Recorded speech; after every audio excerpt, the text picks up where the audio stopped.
இந்த நாட்டை ஆண்டுகிட்டு இருந்த மன்னர் என்ன பண்ணுறாரு, ஒரு நாள் தன் படை வீரர்களை கூப்பிட்டுட்டு வேட்டைக்கு கிளம்புறாரு. ஆனால் அங்கே அவரால் ஒரு மிருகத்தை கூட வேட்டையாட முடியல. வெறும் கையோட திரும்பி போக மனசு இல்லாத மன்னன் திரும்ப திரும்ப முயற்சி பண்ணிகிட்டே இருக்க பொழுதும் சாஞ்சிருச்சு. இதுக்கு மேலே ரொம்ப தூரம் பயணம் பண்ணி அரண்மனைக்கு போக வேண்டாம் அப்படின்னு முடிவு பண்ணி காட்டிலேயே ஒரு கூடாரம் அமைச்சு எல்லாரும் அங்கே ஓய்வெடுக்க ஆரம்பிக்கிறாங்க. கொஞ்ச நேரத்திலேயே தூங்கிட்டு இருந்த மன்னர் திடீர்னு அலறி அடிச்சுட்டு எந்திரிக்கிறாரு. அவருடைய காதில் பயங்கரமான வலி. அப்போதான் அவங்க கூடாரம் அமைச்சிருந்த இடத்துக்கு பக்கத்தில் பழமரங்கள் நிறைஞ்சிருக்கிற ஒரு சோலை இருக்கிறதையும் அதில் இருந்து சில வண்டுகள் பறந்து வெளியில் வர்றதையும் கவனிக்கிறாரு. அப்போது அந்த வண்டில் ஏதோ ஒன்று தான் தன்னோட காதுக்குள்ளே போயிடுச்சு அப்படிங்கிறத மன்னன் புரிஞ்சுக்கிறாரு. காதுக்குள்ளே அந்த வண்டு போடுற சத்தம் மன்னனுக்கு அப்படியே தலையை கொடையிற மாதிரி இருந்தது. அங்கிருந்த வீரர்களும் ஏதேதோ செஞ்சு பார்க்குறாங்க, ஆனால் ஒன்றும் வேலைக்காகலை. மன்னரோ வலியில் துடிக்கிறாரு. உடனே எல்லாரும் சேர்ந்து அவர் அவசரமாக அரண்மனைக்கு கூட்டிகிட்டு போகிறாங்க. அரண்மனை மருத்துவர்களும் அந்த வண்டை வெளியில் கொண்டு வர்றதுக்கு ஏதேதோ பச்சிலை மருந்துகள்லாம் அரைச்சி ஊற்றுறாங்க. ஆனால் வண்டும் வெளியில் வந்த பாடில்ல, மன்னனுக்கு வலியும் குறைஞ்ச பாடில்லை. அந்த நாட்டில் இருக்கிற எல்லா மருத்துவர்கள் முயற்சி பண்ணியும் அரசருடைய வேதனையை போக்கவே முடியல. இப்படியே பல நாட்கள் கடந்துச்சு. அரசர் மண்டைக்குள்ளே கேட்டுக்கிட்டு இருந்த அந்த சத்தம் அவருக்கு தீராத வலியையும் மன உளைச்சலையும் கொடுத்துச்சு. அவரால் எந்த ஒரு வேலையிலையும் கவனம் செலுத்த முடியல. அரசாங்க அலுவல்களை கவனிக்க முடியல. சரியாக சாப்பிட முடியாமல் தூங்க முடியாமல் ஒரு கட்டத்தில் படுத்த படுக்கை ஆயிட்டாரு. ராணியோ ரொம்ப மனசுடைஞ்சு போயிட்டாங்க. இனியும் மன்னனை காப்பாற்ற முடியாது அப்படிங்கிற எண்ணத்துக்கு மக்களும் வந்துட்டாங்க. என்னடா இது, ஒரு சாதாரண வண்டு உள்ளே போனதுக்கு மக்கள் என்ன இப்படி பயப்படுவாங்களா அப்படின்னு நீங்கள் யோசிக்கலாம். ஆனால் எல்லாருடைய கலக்கத்துக்கு பின்னாடியும் இன்னொரு முக்கியமான காரணம் இருந்தது. இந்த சம்பவம் நடக்கிறதுக்கு சில மாதங்கள் முன்னாடி பக்கத்து நாட்டு மன்னர் ஏதோ ஒரு வகையில் இந்த நாட்டுக்கு குடைச்சல் கொடுத்துக்கிட்டே இருந்தார். அவருடைய நடவடிக்கையால் மக்களும் அவதிப்பட ஆரம்பித்தாங்கன்னு தெரிஞ்சதுக்கப்புறம் இதுக்கு ஒரு தீர்வு கொண்டு வரணுங்கிறதுக்காக அந்த பக்கத்து நாட்டு மன்னன் மேலே போர் தொடுக்கலான்னு முடிவு பண்ணி அதுக்குண்டான ஏற்பாடுகளை பண்ண ஆரம்பித்தார் இந்த நாட்டு மன்னர். இப்படிப்பட்ட சமயத்தில் தான் அந்த நாட்டின் அரசவையில் இருந்த ஒரு மந்திரி அரசவைக்கு ஒருத்தரை கூட்டிகிட்டு வந்தார். அவர் தன்னுடைய பெரியப்பானும் ஜோதிடத்தில் வல்லமை பெற்ற அவர் பல நாடுகளுக்கு பயணம் பண்ணிட்டு இப்போது தன்னை பார்க்குறதுக்காக இங்கே வந்திருக்கிறதாகவும் இவர் ஒரு விஷயத்தை கணிச்சு சொன்னால் அது அப்படியே பலிக்கும்னு சொல்கிறாரு. அந்த ஜோதிடரை வரவேற்ற மன்னர் அவருக்கு உண்டான சகல மரியாதைகளையும் கொடுத்து அவரை உட்கார வைக்கிறாரு. மன்னர் போருக்கு போகிறதுக்கு இப்போது ஏற்பாடுகள் பண்ணிட்டு இருக்கனால அதை பற்றி இந்த ஜோதிடர்கிட்ட கேட்கலாம், அந்த போரில் வெற்றி யார் பக்கம் அப்படின்ட்டு விசாரிக்கிறாரு அந்த மந்திரி. கட்டங்களை எல்லாம் கணிச்சு பார்த்த ஜோதிடர், மன்னருக்கு இப்போ நேரம் சரியில்லாததால் போருக்கு போனால் மட்டும் இல்லை, எங்கேயும் போகாமல் அவர் தன் நாட்டிலே இருந்தால் கூட அவருக்கு எந்த நேரத்திலையும் பாதிப்பு ஏற்படலாம், அது அவருடைய உயிருக்கு கூட ஆபத்தாக முடியலான்னு சொல்கிறாரு. இந்த செய்தி மக்கள் மத்தியிலையும் ரொம்ப வேகமாக பரவிடுது. இதை பற்றின சிந்தனைகள்லேயே மன்னன் இருக்கும்போது தான் அவருக்கு ஒரு மாறுதலாக இருக்கட்டும்னு சொல்லி வேட்டைக்கு போனார். அங்கே போயும் அவரால் ஒழுங்காக வேட்டையாட முடியலை. போன இடத்துல இப்படி ஒரு அசம்பாவிதம் நடக்கவும் அந்த ஜோதிடர் சொன்ன வாக்கு பளிச்சிடுச்சுன்னு எல்லாரும் நம்பினாங்க. மன்னருக்கு ஏதாவது ஆயிட்டா அந்த நாட்டின் பிடி ரொம்ப சுலபமாக பக்கத்து நாட்டு மன்னருக்கு போயிடும் அப்படின்ட்டு எல்லாருமே பயப்பட்டாங்க. இந்த மாதிரி சமயத்தில் தான் ஒரு நாள் தொலைதூர தேசத்தில் ஒரு முனிவர் இருக்கிறதாகவும் அவருக்கு மருத்துவமும் நல்லா தெரியும்னும் எப்பேற்பட்ட நோயையும் அவர் குணப்படுத்துவார்னும் கேள்விப்பட்ட ராணி அந்த முனிவரை வரவழைக்கிறாங்க. மன்னருடைய காதுகளை பரிசோதித்து பார்த்த முனிவர் ராணியை கூப்பிட்டு, அரசரை குணப்படுத்த ஒரு கடினமான வைத்திய முறையை பயன்படுத்தணும்.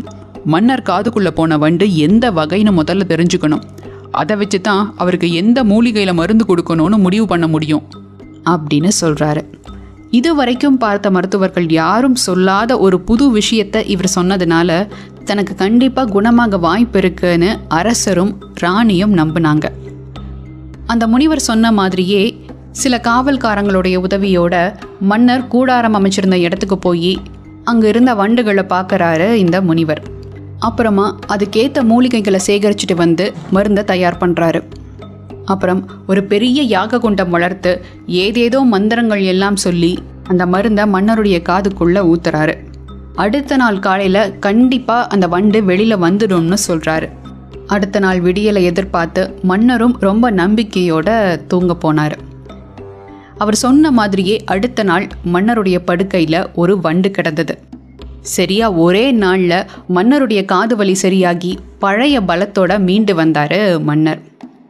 இதை கேள்விப்பட்ட அந்த நாட்டு மக்கள் எல்லாருமே அந்த முனிவரை கொண்டாட ஆரம்பித்தாங்க. மன்னரும் அந்த முனிவருக்கு பல பரிசு பொருட்கள் கொடுத்து சந்தோஷப்பட்டுக்கிட்டு இருந்த சமயத்தில் தான் ஒரு காவலாளி அவசரமாக ஓடி வந்து எதிரி நாட்டு மன்னன் எந்த ஒரு முன்னறிவிப்பும் இல்லாமல் படைகளை திரட்டிட்டு வர்றதா சொல்ல மன்னர் மறுபடியும் மனசுடைஞ்சு போகிறாரு. அந்த ஜோதிடர் சொன்ன வார்த்தைகள் எல்லாம் மறுபடியும் மண்டைக்குள்ளே ஓடுது. அந்த போர் மூலமாக தனக்கு இன்னொரு ஆபத்து ஏற்பட போகுது அப்படின்னு புலம்புற மன்னர்கிட்ட அந்த முனிவர் அப்போ தான் ஒரு உண்மையை சொல்கிறாரு. மன்னா, முதலாவதா இத்தனை நாள் உன் காதுக்குள்ளே வண்டு புகுந்து உன்னை வாட்டுதுன்னு பயப்பட்டியே, அதுவே ஒரு பிரம்மதான். ஒரு வேளை நீ சொன்ன மாதிரி வண்டு காதுக்குள்ளே போயிருந்தாலுமே அது என்னைக்கோ காதிலிருந்து வெளியில் வந்திருக்கும். இவ்வளவு நாள் அது உள்ளே இருக்க வாய்ப்பே இல்லை. அது உன் காதுக்குள்ளே போன போது உண்டான சத்தமும் வலியும் வண்டு இன்னும் காதுக்குள்ளேயே இருக்குதுங்கிற உன்னுடைய தேவையில்லாத பயத்தினால தான் உனக்கு அந்த வலி தொடர்ந்துட்டே இருந்தது. ஆனால் உன்கிட்ட இந்த விஷயத்த சொல்லி பயப்படாதன்னு சொன்னால் நீ கேட்கவா போகிற? அதனால தான் உனக்கு நம்பிக்கை கொடுக்குற மாதிரி நான் நடந்துக்கிட்டேன் அப்படின்னு சொல்கிறாரு. அப்போது கட்டலில் இருந்த வண்டு எப்படி வந்ததுன்னு மன்னர் கேட்க, அட அந்த வண்டை பிடிச்சிட்டு வர்றதுக்கு தான் அது என்ன வகைன்னு பார்க்கணுன்னு சொல்லி நான் அந்த காட்டுக்குள்ளேயே போனேன். உன் காவலர்களுக்கு தெரியாமல் ஒரு வண்டை எடுத்து என் சுருக்கு பையில் முடிச்சுக்கிட்டு வந்தேன் அப்படின்னு சொன்னார். இதை கேட்டதுக்கப்புறம் தான் உண்மையிலே என்ன நடந்திருக்கு, வண்டை எடுத்து என் சுருக்கு பையில் முடிச்சுக்கிட்டு வந்தேன் அப்படின்னு சொன்னார். இதை கேட்டதுக்கப்புறம் தான் உண்மையிலே என்ன நடந்திருக்கு அப்படிங்கிறத புரிஞ்சுக்க ஆரம்பித்தார் மன்னர். தன்னுடைய பழைய தைரியத்தை வரவழைச்சிட்டு தன்னுடைய படைத்தளபதியை கூப்பிட்டு அந்த மன்னனுடைய பலம் பலவீனம் பற்றியும் அந்த படையின் அளவு திறம் பற்றியும் ஆழமாக விவாதித்து அதுக்கு தகுந்த மாதிரி ஒரு வியூகத்தை அமைச்சு அந்த போரில் வெற்றியும் அடையிறாரு. அப்போது அந்த ஜோதிடர் சொன்னதெல்லாம் என்ன ஆச்சுன்னு யோசிக்கிறீங்களா? அவர் சொன்னது உண்மையா பொய்யானெல்லாம் தெரியாது. ஆனால் அவர் விதைச்ச எண்ணம் தான் அங்கே நடந்த எல்லா பிரச்சனைகளுக்கும் காரணம். அரசரை சுற்றி இருக்கவங்களும் மக்களும் திரும்ப திரும்ப எதிர்மறையாக பேச அரசருக்கு தான் செய்கிற எல்லா காரியங்கள்லையும் சந்தேகம் வர ஆரம்பிச்சுது.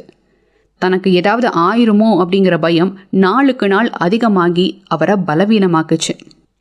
தான் எப்படிப்பட்ட ஒரு மனிதராக இருந்தோம், இப்போ எந்த அளவுக்கு மாறி இருக்கிறோம் அப்படிங்கிற நினைவு கூட இல்லாத ஒரு ஆளாக மாற்றுச்சு.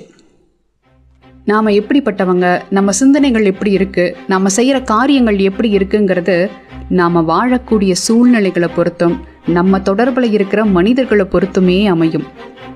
யோசிச்சு பாருங்களேன், உங்கள் நெருங்கிய வட்டாரத்தில் இருக்கிற இல்லை நீங்கள் அடிக்கடி பேசக்கூடிய நபர்கள்கிட்ட நீங்கள் என்ன மாதிரியான விஷயங்கள் பேசுவீங்க? உங்கள் குறிக்கோளை பற்றி, முன்னேற்றத்தை பற்றி, ஆரோக்கியத்தை பற்றி, உறவுகள் சுமூகமாக இருக்கிறத பற்றி, இந்த மாதிரி நம்மளை மேம்படுத்தக்கூடிய பேச்சுவார்த்தையாக இருக்குமா? இல்லை அடுத்தவங்களை பற்றி பேசுகிறது, மற்றவங்க வாழ்க்கையில் நடக்கிற விஷயங்களை பற்றின்னு உங்களை ஒரு குறுகிய மனப்பான்மைக்குள்ளேயே வச்சுக்கிற விஷயங்களை பற்றி தான் பேசுவீங்களா? ஏன்னா நீங்கள் எந்த மாதிரியான விஷயங்களை தொடர்ந்து பேசுகிறீங்களோ அதுதான் உங்களுடைய சிந்தனைகளையும் வாழ்க்கை முறையையும் முடிவு பண்ணும். அதனால் உங்களுக்குள்ள எந்த மாதிரியான எண்ணங்கள் விதைக்கப்படுதுங்கிறதுல கவனமாக இருங்க. ஞாபகம் வச்சுக்கோங்க, நம்மளை சுற்றி இருக்கிறவங்களால நாம் ரொம்ப சுலபமாக இன்ஃப்ளூயன்ஸ் ஆகிடுவோம். இப்படி நம்மளை இன்ஃப்ளூயன்ஸ் பண்ணுறவங்க நம்மளை ஏமாற்றக்கூட வாய்ப்பு இருக்குது.